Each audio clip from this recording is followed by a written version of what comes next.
Silk's Item Shop. It really helps me support my journey. So thank. Testing. There you go.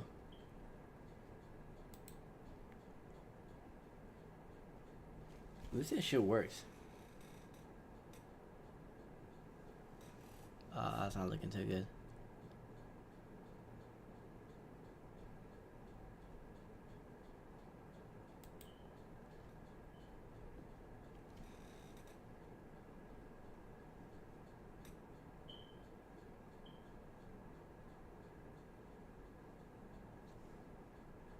Shit, give me a second, man.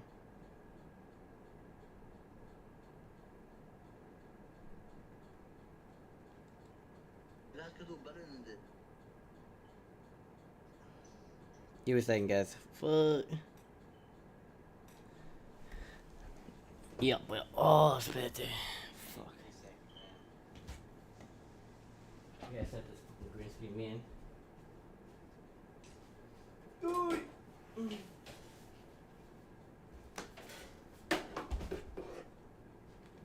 Da, na, na, na, da, na, na.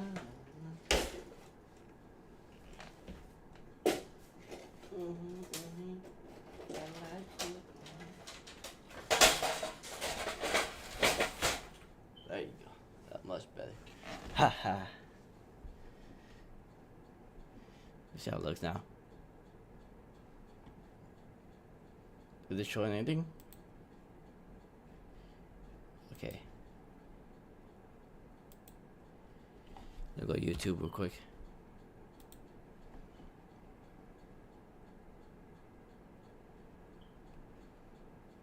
Let's do a reaction. What kind of video should I watch?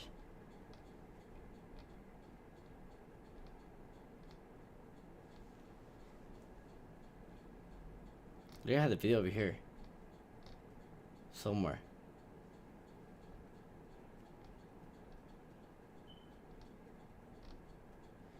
All I want is one wish to you be your best friend. I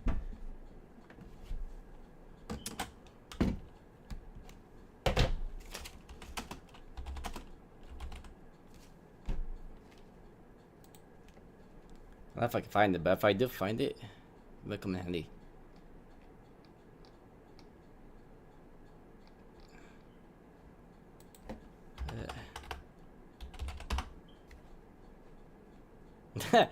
I didn't put Hindi die.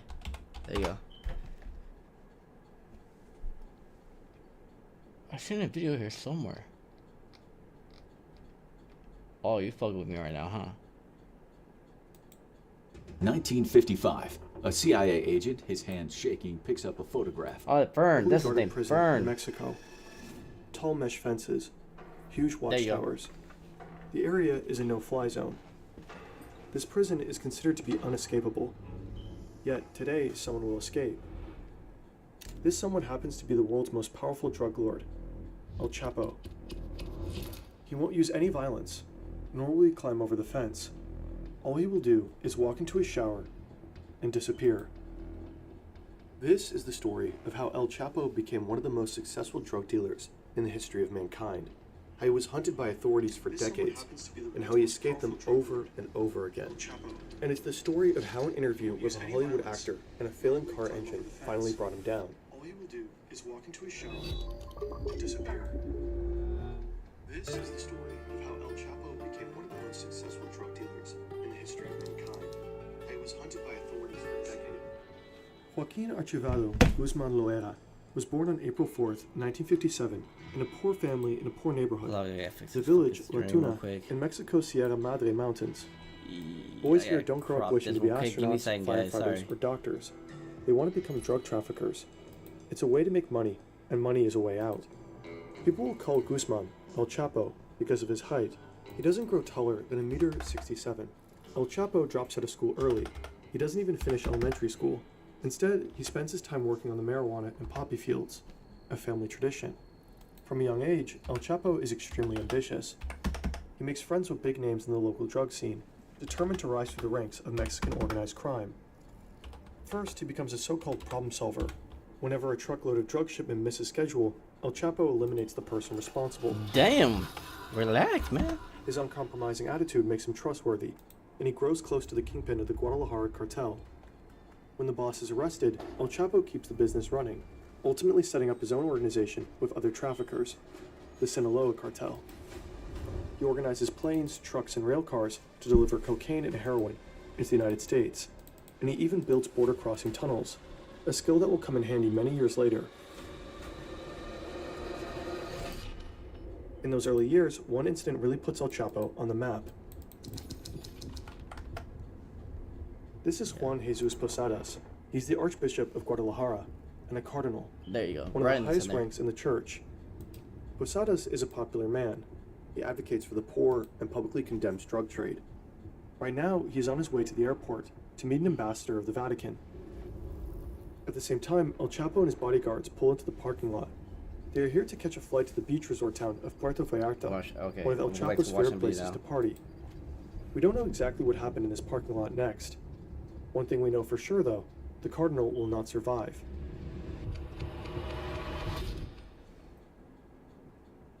This is the official version. These brothers run a drug trafficking operation out of Tijuana. They are at war with El Chapo and his cartel. They fight over drug running territory, and somehow they get wind that El Chapo is going to be at the airport that day. So one of the brothers and a group of gunmen rush there to ambush him. When they spot him and his bodyguards, they step out of their cars and everybody- open fire. El Chapo and his men run toward the terminal building, taking cover behind cars in the lot. It's raining bullets, Let me but check somehow they something real manage to quick. escape without getting hit. The failed assassination leaves 7 people dead, among them the cardinal. This is the version of events that authorities will publicly report. Posadas was caught in the crossfire. Wrong time, wrong place. But there are doubts about this story. His death doesn't appear Now if I like can't see the coincidence. message. Forensic experts will later say it's likely that the gunman killed the cardinal deliberately. He was shot 14 times from close range. Later, the officials suggest that the gunman had mistaken the cars. El Chapo regularly drives a white Mercury Grand Marquis, the same model Posadas sat in that day. The gunman thought it's El Chapo's car and opened fire. But the cardinal wore his robe when he was shot. He was not dressed at all like a drug lord. If the gunman killed him at a close range, how could they have confused him with El Chapo? Wow. Years later, That's the successor crazy. of Posadas will make a serious accusation. He claims the murder of the cardinal was a crime of the state. Se trató de un crimen de Estado, perpetrado por la Policía Judicial Federal, es decir, por la Policía de la PGR. He believes the police carried out the killing for the Mexican government. Posadas had accused government officials of having ties to these cartels. Up to this day, it remains a mystery. What really happened in 1993 at Guadalajara Airport? This is El Chapo's wife, his sons, and one of his closest partners. Just 2 months ago, El Chapo was captured and brought to Altiplano Maximum Security Prison. Now the group is working on a plan to get him out. They begin by acquiring an old property 1 kilometer away from the prison. Next, they buy an old warehouse If I fuck nearby. it up. Here they store weapons in an armored pickup truck. Then they hire workers for one very specific job, digging a sophisticated tunnel. I don't have time for that. God damn it. Back to the video. Back in 1993, after the shootout at Guadalajara Airport, the Mexican government placed a bounty on El Chapo. It took just 2 weeks until he was found and arrested. He denies being responsible for the death of the cardinal. He insists that he was the supposed target of the shootout. Ultimately, the authorities believe him. They don't charge him for homicide, just for drug trafficking. He is sentenced to 20 years in a Mexican prison, but he continues to run the Sinaloa cartel from behind bars. Through his lawyers, he passes orders to his closest allies. Damn, he's still He doesn't working need in to be the prison? room That's to pull crazy. strings. His empire runs on whispered instructions and tightly coordinated moves. Sometimes real power is remote. With AnyDesk, you can access any desktop from anywhere. It works with all the major platforms: Windows, Mac, iOS, Linux, what have you. Completely secure and with top-notch performance. AnyDesk is a perfect tool if you want to work in sunny Mexico for a bit, without taking your huge desktop with you. People in our team literally use it all the time. AnyDesk connection is so fast that it often feels like we're sitting in our PC back home. It's also perfect if you want to help your friend. This is or an ad, colleague 'cause fix a I'm not software sure this is problem an ad remotely, at this with moment no right now, lag, 'cause no I'm so limits, confused. no middleman, and while keeping data private. Oh my god. Go to anydesk.com/fern to keep your empire running from away, across any setup, anywhere. In 2001, El Chapo has enough of life in prison. Also, the Mexican Supreme Court just approved a law that makes it easier to extradite criminals like him to the US. Time to get out. The official version of his first prison escape is spectacular.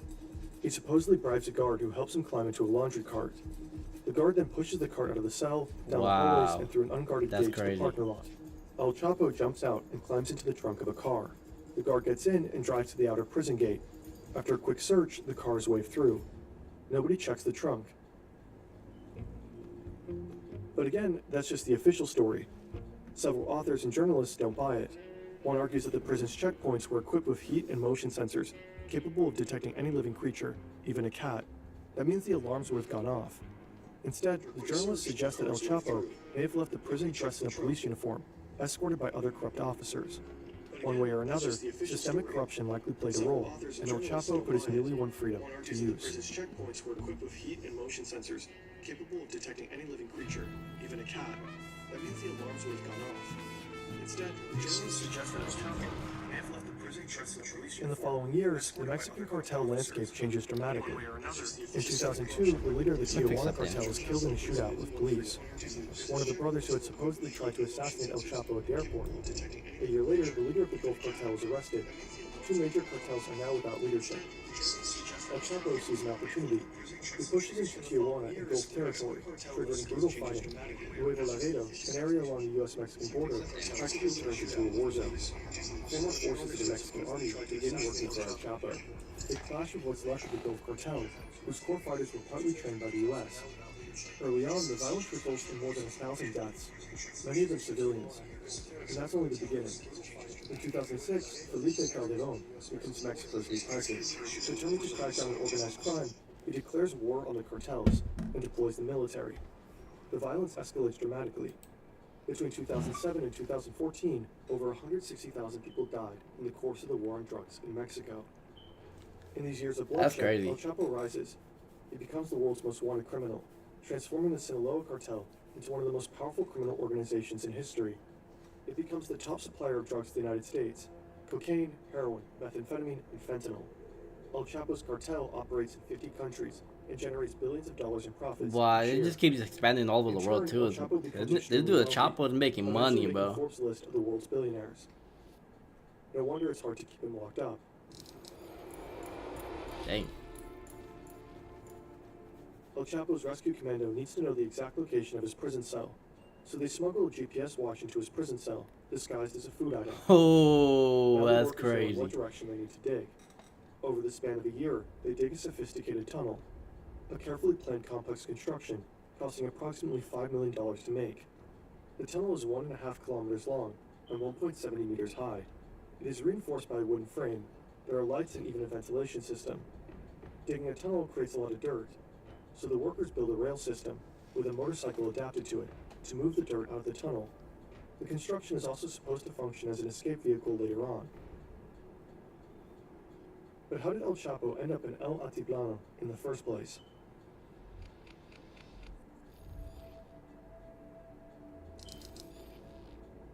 Andrew Hogan is an agent with the Drug Enforcement Agency who wants to take down the most powerful drug lord on Earth, perhaps in history. Currently, he's looking for allies, but he soon discovers somehow there is no task force, no team, not even a single federal agent assigned to the job of bringing El Chapo to justice. So he takes a Spanish class and prepares to move to Mexico. Meanwhile, one of Andrew's colleagues in the US manages to get the pin to El Chapo's BlackBerry, thanks to someone in his inner circle. He tracks down his phone to the holiday resort Cabo San Lucas. The colleague immediately calls Andrew. They are excited, and so they pass the information to the officials in Mexico. The DEA and Mexican police quickly head down to the place where El Chapo is supposedly hiding, but he's nowhere to be found. Next, they Wow, he narrow down El disappeared. Chapo's phone signal to one of 3 mansions near the resort Cabo San Lucas. This time, it's a hit. He's there. But before the forces arrive, El Chapo just escapes through the back door. Somehow he makes it to an airstrip without being caught, and is flown to safety. Why, this dude just keeps escaping, bro. It's like they can never catch him. Especially all the agents that try and find the spot. They find, as soon as they find the spot, this dude's for like, And simply outsmarts the deuces. authorities. One DEA agent supposedly said the Mexicans couldn't catch El Chapo if he was standing at the fucking Starbucks across the street from the embassy. But Andrew Hogan doesn't give That's up. funny. In May 2012, he moves to Mexico City with his family and takes over the Sinaloa case. In the months that follow, he and his team begin intercepting members of El Chapo's inner circle. Bit by bit, they uncover the cartel's complex communication system. How often numbers are changed, possible code names, and GPS locations. Slowly, a picture begins to emerge. One day, El Chapo seemingly wants to meet an underling in person, and he sends one of his chauffeurs to pick him up. Hogan tracks his phone. The chauffeur finally arrives at a place in Culiacan. There you go. The signal leads to a group of 5 houses. Hogan organizes a capture operation with dozens of Mexican Marines, helicopters, and trucks. He joins the mission himself. They surround the property and storm inside. But once again, El Chapo is gone. Instead, they find a strangely placed bathtub covering the entrance to a tunnel that leads into the sewers of Culiacan. But this time, the Marines manage to stay on El Chapo's tail. 3 days later, they find out that one of his men had driven him to the coastal town of Mazatlan, to a hotel. The Marines enter the 4th floor of the hotel. They storm into room 401, heading straight for the bedroom. El Chapo is with his family. He barricades himself in the bathroom with an assault rifle. His wife pleads with the soldiers not to harm their daughters.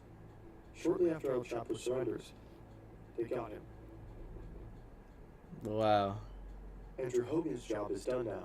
He caught the most wanted man on the planet, and he worries for the safety of his family and moved to Mexico with him. So they board a plane back to the U.S. Meanwhile, El Chapo goes to Altiplano. The U.S. is pushing hard for his extradition. This would likely be his doom, the end of his reign. Time for another tunnel. I see that when he escaped. When I was still a little kid, I believe, when that The happened. rescue team and the workers When I managed to heard the locate Chapo the exact escape, I'm spot like, of bro, El Chapo's cell that's shower. crazy how you They built a escape. 10-meter vertical Right behind the passageway shower and that just connects the tunnel to fucking the cell, just including the disappear ladder. like that. Like, All this gotta digging and wait. drilling creates a lot of noise.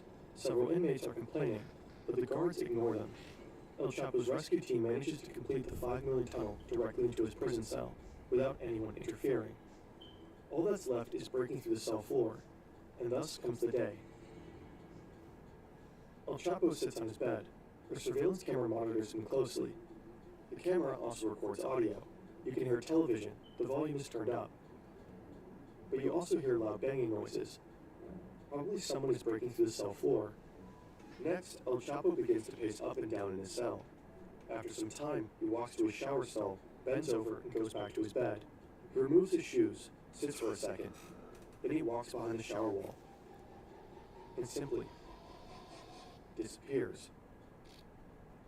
He squeezes through the hole in the ground. it's like suddenly he just disappears like that. Centimeters wide. 1 meter below, he finds footing on a ladder. He climbs down 10 meters into the ground until he reaches the tunnel. Someone is already waiting for him, likely his wife's brother. The rescuer sits Oh, on the the wife's motorcycle brother. on rails. Oh El shoot. Chapo climbs on behind him. Together, they make the 1.5-kilometer ride to the other end of the tunnel. When they arrive, El Chapo and his companion climb up a small ladder through the exit shaft. They end up in an unfinished house, covered with construction material. An ATV is parked outside. They drive a short distance to a warehouse and switch to an SUV. Then they drive for 2 hours, until they arrive at an airstrip. A plane is already waiting. They board it and fly to Sinaloa. Okay, I need some glasses. It's getting my eyes after a while. 2 months later, one of El Chapo's sons posts a tweet. "I'm doing fine here. You already know with whom." Attaches a photo, presumably with his father. The tweet is tagged Oh, with the boy, location, snitch? Costa Nah. Rica. Let's back up for a second. Some things about this spectacular escape just don't add up. There's video footage of guards watching their screens as El Chapo disappears, yet it takes them 20 minutes to check his cell. They even wait a few more minutes before they finally enter and check the escape hole. Also, it seems unlikely that building such a tunnel truly went unnoticed. After all, inmates actively complained about the drilling noise. A large majority of Mexicans believe the escape was an inside job. Shortly after El sounds about Chapo's right. second prison escape, the If prison it was an guards inside and job, other officials were it makes fired. sense because, Next, 4 Mexican officials were charged. of course, Two were the members you know, of the Chapo is a very Secret dangerous Service man, bro. based in He could prison. do anything. The other 2 were guards who sat in the control room, monitoring El Chapo's cell. The accusation is that they bought El Chapo valuable time by not raising the alarm once the drug lord was gone. And El Chapo, he again becomes one of the most wanted criminals on earth. The pressure to finally bring him to justice is higher than ever. The hunt is on. Then El Chapo makes a crazy move. He knows he's considered a legend in Mexico, and he wants even more fame. A movie about his life on the big screen. Sean Penn is already involved in a production about him, along with Mexican actress Kate del Castillo. Castillo manages to contact El Chapo and his associates. Finally, El Chapo agrees to meet her and Sean Penn in person to talk about the movie. Well, technically, he's on the run. This is a photo of the meetup. Sean Penn interviews El Chapo about his career as a drug lord, a story later published by the Rolling Stone. In it, Penn reveals that El Chapo's escaped tunnel engineers have been flown to Germany for 3 months of extensive additional training necessary to deal with the low-lying water table beneath the prison. It's a gripping read. Beneath his smile, there's a doubtlessness to his facial expression. A question comes to mind as I observe his face, both as he speaks as while he listens. What is it that removes all doubt from a man's eyes? That's crazy. Admirable clarity, or soullessness. But according to government sources, the interview is also a crucial factor for investigators to get closer to El Chapo. Apparently, all the while, they're monitoring Penn and Castillo's movements very closely. It's October 9th, 2015. Mexican special forces are closing in on him in the mountains of Sinaloa. After a while, they actually spot him. He's only got one bodyguard with him. This is their moment. They take off after them, chasing them through the terrain. As they get nearer, El Chapo falls off a cliff. His bodyguard finds him and carries him to the depths of the forest. The special forces lose sight of them and they escape. A catastrophic failure. Wow, they escaped. But the authorities don't give up the hunt. In January 2016, they get another chance. The Marines manage to locate El Chapo once again in the coastal city of Los Mochis. The Damn, crew I need comes water. from a taco order placed in a white van. Witnesses say the driver is one of El Chapo's men.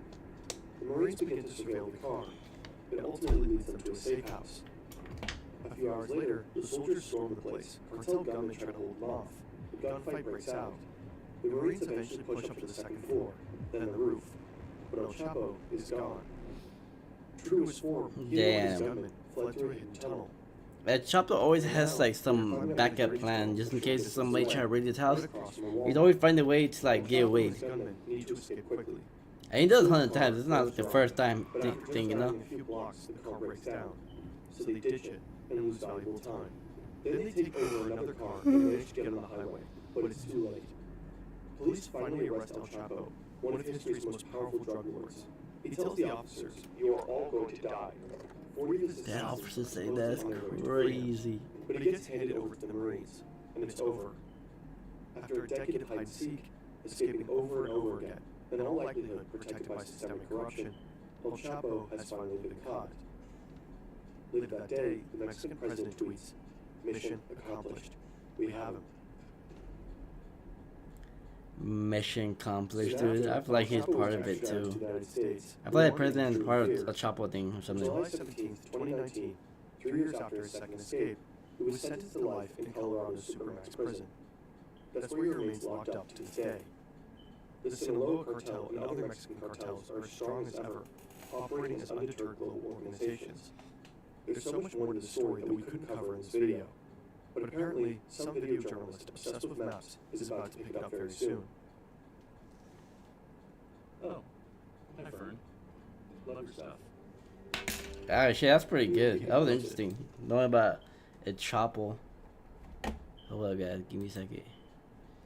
Let me search up something else different now.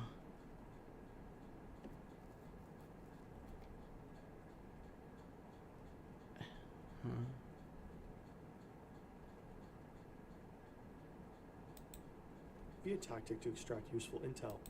A couple of days ago, July 1st, 2018, 9:20 a.m. What about the next a video, bro? That's high-security just prison crazy. Just south of learning about Paris, this history. One of the largest, most modern, and most secure detention centers in France.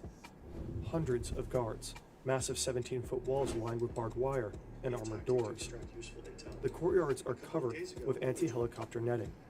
On all 4 watchtowers, snipers with assault rifles stand ready. That's just crazy. In solitary confinement cell 207, inmate number 00-10189 waits to be escorted to a visiting room. Oh He man. is the most heavily guarded prisoner in the country.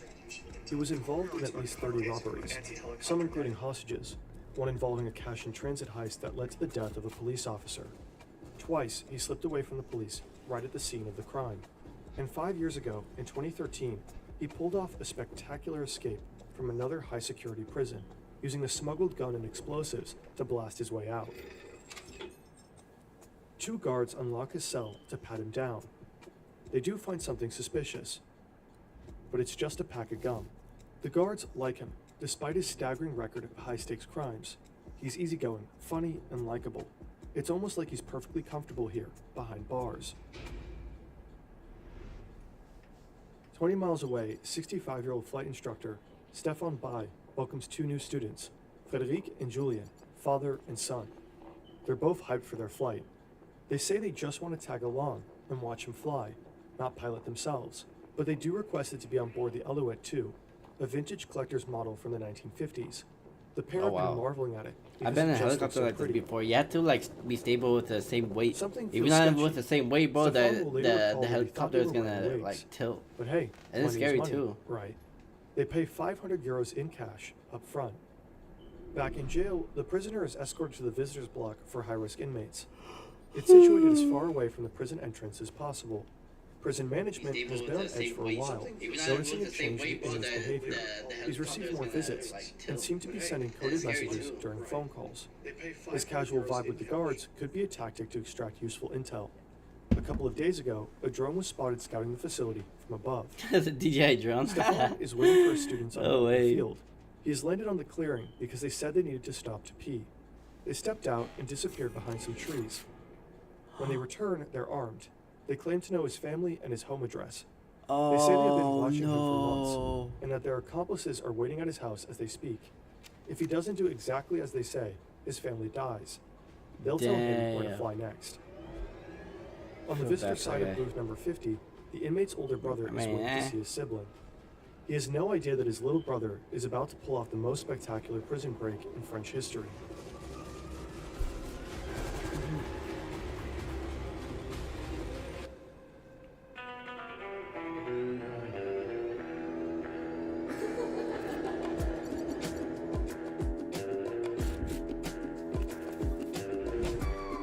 Yeah, just skip. For his helicopter ride is Redouane Faïd.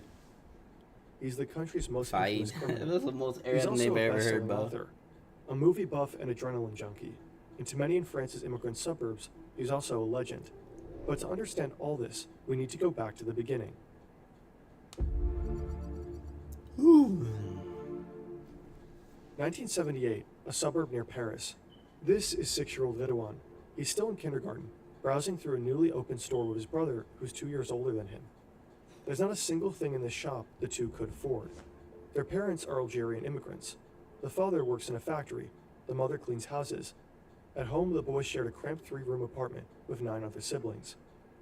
The social housing block is surrounded by wealthy suburbs, full of wealthy French kids. Redouane and his brother do not fit the mold, and the store detective makes sure they know it. He calls them Petit Merguez, a racial slur for Algerian immigrants. But other than that, he doesn't really pay attention to them. Out in the parking lot, the brothers divide up their haul. It's Redouane's first theft ever. A couple of weeks later, he gets caught. His parents are furious, and his father whips him 20 times with a belt.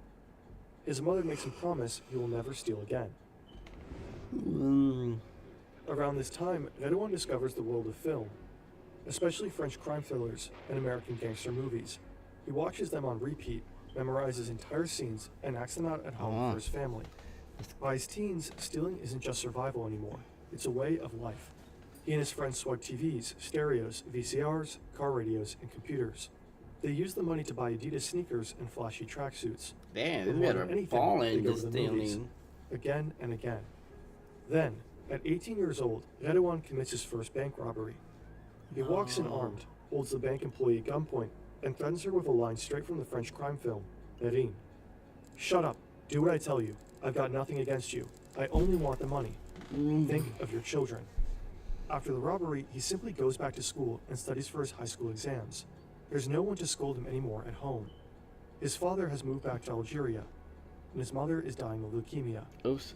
There you go. He'll later write in his autobiography that, from that moment on, he stopped caring. Redouane Faïd's crimes are getting bigger, and they seem to be directly inspired by American action films. During a heist, he and his crew end up taking a bank director and his family hostage. They are wearing rubber masks with the faces of famous politicians, just like Patrick Swayze in Point Break. Redouane even delivers a line from the movie when they leave the scene. Thank you very much, ladies and gentlemen, and please don't forget to vote! In another hostage situation 2 years later, Faïd and his men show up in sharp black suits in homage to Tarantino's Reservoir Dogs.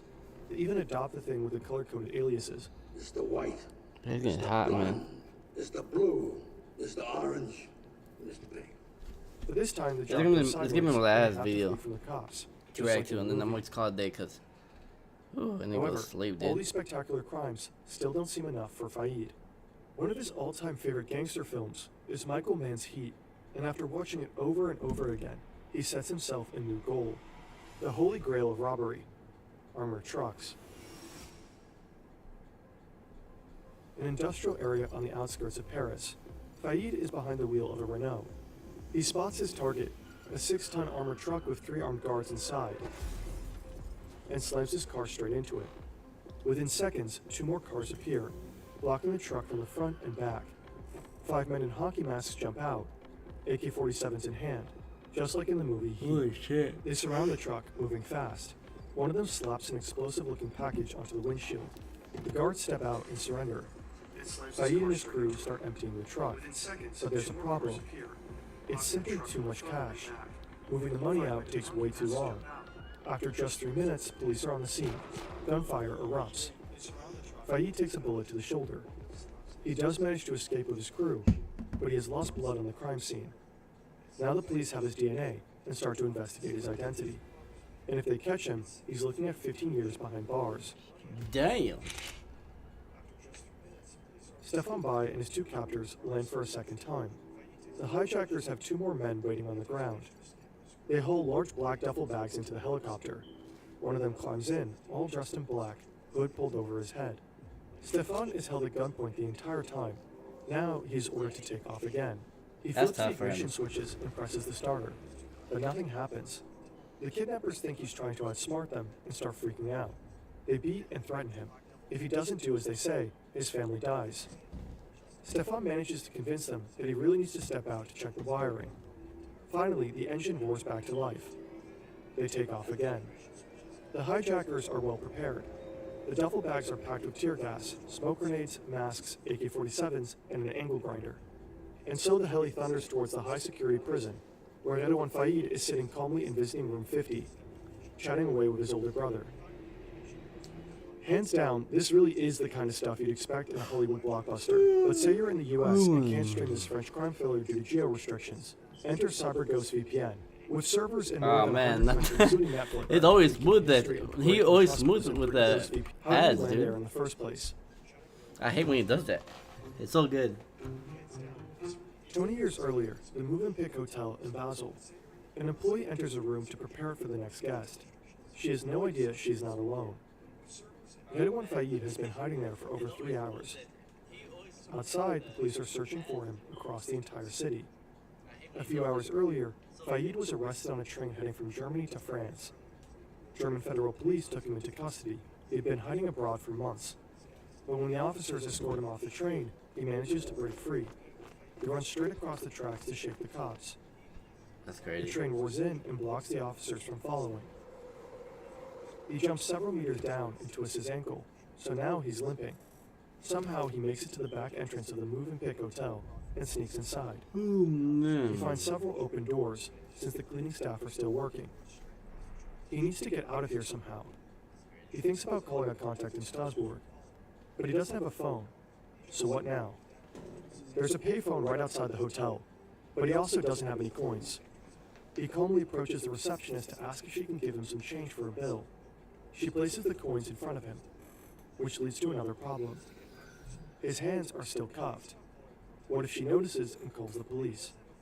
Faïd keeps it cool, acts like he's casually reading a promo poster behind the desk. The moment the receptionist turns away, he quickly scoops up the coins. The first call fails, and he disappears onto the hotel rooftop to hide for a couple of hours. He tries again, turns around, and finds himself surrounded by 20 police officers. Damn, they were ready. The next day, Fayed is at the hospital with 2 officers to have his ankle checked. He seems to be in serious pain, but that's just an act. In a fraction of a second, he drops his crutches and snatches a gun from one of the officers. He trained in Krav Maga during his time in Israel, a super efficient military combat technique designed for fast defense and brutal disarmament. Before the second officer can react, Fayed drives his elbow into his face. The officer drops, and Fayed takes his gun too. Then he runs, as fast as he can, for the second time in 24 hours. Wait, isn't his ankle injured? You would think a guy like that would be watched extra closely in jail. At 11:18 a.m., this prison guard hears a strange noise. A low hum or buzzing sound coming from outside. To her, it sounds like a leaf blower. Weird, she thinks. The gardeners are not supposed to work on Sundays. Well, it's not a leaf blower. But the facility is prepared for this. This sentinel receives an urgent order over the radio: unseal. The same thing happens on other watchtowers. Each one is equipped with a special case. The guard has to break the seal to open it. Inside is an HK G36 assault rifle. He grabs it and takes aim. The helicopter just keeps descending. The prison yards are covered with anti-helicopter netting. Flying in here would be a suicide mission. But this is not a random helicopter. It's a 60-year-old vintage model, just small enough to slip through this unsecured gap in the last one of the prison yards. Also, this is not a regular landing. In fact, they're not touching down at all. Ghedouan Fayed must have known somehow that prison guards are not allowed to shoot at a flying helicopter. There's a proper protocol for this. And maybe he also knew that Stefan Bai was one of the few pilots in all of France I'll be who was back. skilled enough to pull this off, to keep this specific type of vintage heli steady enough while hovering above the ground. Investigators will later discover that Fayed had been writing letters to Stefan's stepdaughter for 2 entire years. And this friendship was not Fayed's only connection to the outside world, because at this point, Ghedouan Fayed was already a star.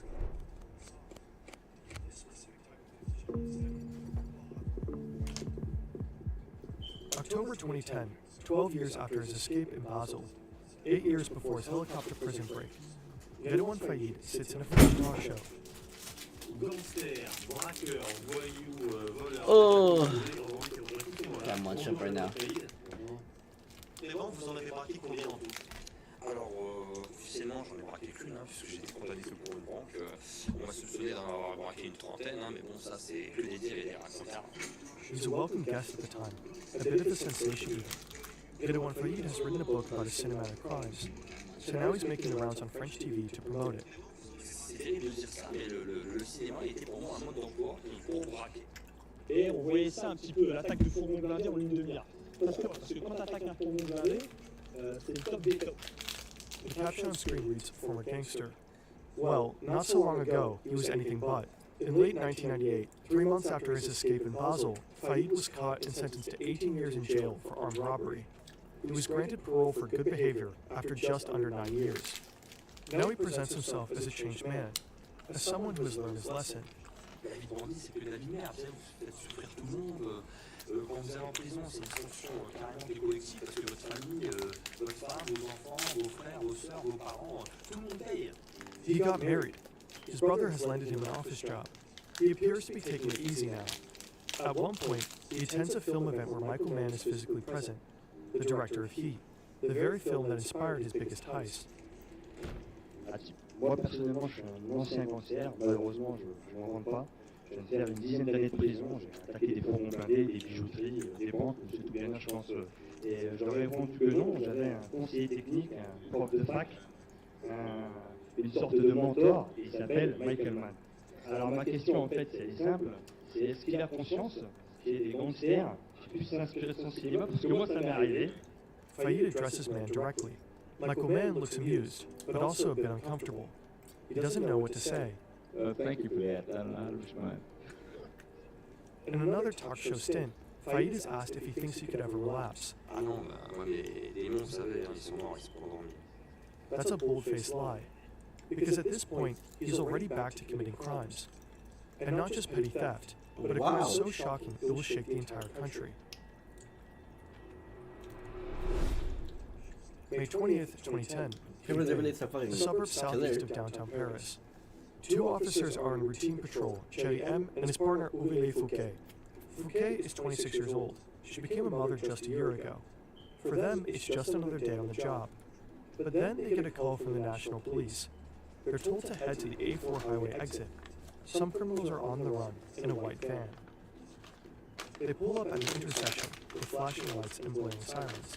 They have no idea what they're about to get into. These men had a plan to rob an armored cash truck carrying 16 million euros.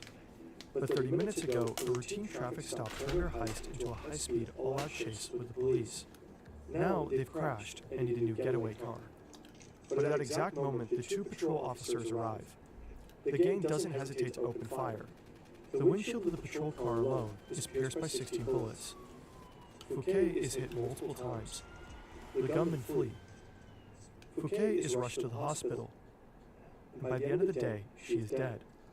Oh no. The murder of Aurélie Fouquet sends shockwaves throughout the entire country.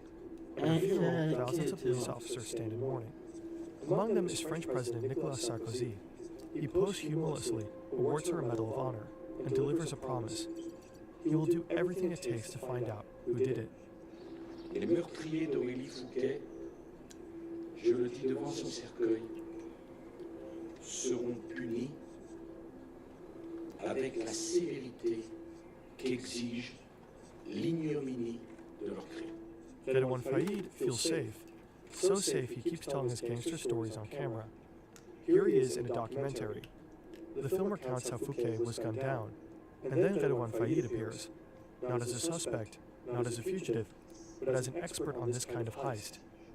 At the time, the filmmakers had no idea that the man sitting in front of them had a part in the killing of Aurélie Fouquet. The failed attack on the armored cash truck has Faïd's signature all over it, but he has an airtight alibi, and he swears he was not involved. But investigators keep digging and eventually find compelling surveillance footage. A security camera has caught Faïd inside the white van used by the criminals. Faïd was not on the scene when the shots were fired, but police gather enough evidence to pin him down as the mastermind behind the operation. After 1 year on the run, Faïd is captured, again, and he goes straight back to prison. Whether you're invited to a talk show or heading out on a date, there are moments when you want to look your best. But shaving is often a struggle. Many men experience razor burns and get nervous about shaving right ahead of an important event. That's why Henson set out to fix shaving with real precision. They're experts in machine parts for aerospace projects, and they conducted pioneering research on what long and extends just makes for less than shaving doctors. Two inmates are taking out the trash, accompanied by a prison guard. Suddenly, they see a helicopter in the courtyard next to them. They wonder if it could be firefighters. The unarmed warden bolts into a nearby office, hiding behind bulletproof glass. Meanwhile, the two prisoners are about to witness Redouane Faïd's spectacular prison escape up close. One of the three men stays with Stéphane, the pilot, and continues to press a gun to his head. The other two jump out. They are masked and wearing bulletproof vests beneath their clothes. Each of them carries an AK-47. They've just landed in the honored courtyard. Prisoners do not have access here. It's only used when inmates enter or leave the facility. That's why nobody thought anti-helicopter cables were needed here. The man in green runs towards a reinforced white door. He carries an angle grinder with a 14-inch 35-centimeter blade. His partner sets off 3 smoke grenades, releasing thick white smoke. The helicopter's spinning blades turn it into a roaring chaos, until the entire courtyard is engulfed, a complete whiteout. The sound of the cutting angle screeches through the entire prison. Faïd knows what that means. It's time. By now it's clear to everyone that nobody here is blowing leaves. The blade of the grinder slices through the locking doors. Clean, precise. 40 seconds is all it takes. The man in green can just push the door open and step inside. The guards slowly realize what's happening, but they're not carrying firearms and are unable to interfere. One of them sticks to protocol and calls the Civil Aviation Authority. They don't understand what's happening. Another calls the standard line for police emergencies and gets put on hold. A third contacts the local police, but the officer on the other end thinks it's a prank. The sentinels on the 4 watchtowers are the only ones carrying firearms, but they can't see the helicopter because their view is blocked by other buildings. And they're not allowed to fire at a flying aircraft anyway. Total, utter chaos. By now, Faïd's brother knows exactly what's going on. He's furious. He thought his brother was ready to change. And now this, another escape. He just can't help himself. Faïd's accomplice has already cut his way through several locks, and now he has reached the door to visiting room 50, where Redouane Faïd is waiting. The angle grinder slices through the metal. The door is open. Fayed has been waiting for this. He storms out and rushes down a long corridor, followed by the man in green. His brother is left behind, frozen and stunned. At 11:28 a.m., Ghedouan Fayed steps into the prison courtyard. 10 minutes after the helicopter got there, he sees the two inmates that have taken out the trash, brings his right hand to his temple, and gives them an Air Force salute. Then he climbs into the helicopter. Dozens of inmates stand pressed against the bars of their cells to watch. As the helicopter lifts off, the entire prison erupts into applause. It's almost like a movie scene. That's funny. A French gangster who broke out of jail by hijacking a helicopter. A notorious gangster is on the run again. Criminal who is a big movie fan. He has broken out of prison twice And now. you can just about make out the helicopter flying off into the distance. Multiple armed men who hijacked a helicopter, which picked up Ghedouan Fayed from within the prison ground. The news of Ghedouan Fayed's prison break spreads across the world. He was already famous, a TV figure, the center of a cult-like hype. But this is a whole new level. A well-known French actress writes on social media, "Bravo, Ghedouan Fayed. All of France is with you." The French police declare him the country's most wanted man. 3 months later, the authorities track him down, hiding in an apartment in his hometown of Caid. He's been disguising himself under a burqa during public outings. When he finally stands trial in 2020, authorities take extreme security measures, including a no-fly zone above the courthouse. The court cites a psychiatric assessment describing him as a social predator and gifted at manipulation. He uses his charm and intelligence to control others and get what he wants. Fayed himself says that for him, it was always about the adrenaline. He says he is addicted to it and calls himself a sick man. His Hollywood-style heists made headlines worldwide, but he also made his family suffer, traumatized hostages, and caused the death of a 26-year-old police officer. Fayed stood 2 separate trials. For his heists, his role in Olivier Fouquet's death, and his 2 escapes from prison. He was sentenced to a total of 39 years in jail. 39. His lawyer says he's been held in solitary Boy, confinement keep since playing with 2019. himself. What an He's idiot, strip searched dude. up to 5 times a day at random intervals. At least 4 guards escort him to each and every one of his phone calls. And even then, his hands have to remain in shackles. Fayed himself says he feels like he's been buried alive. His earliest possible release date is 2060. He would be 88 years old by then.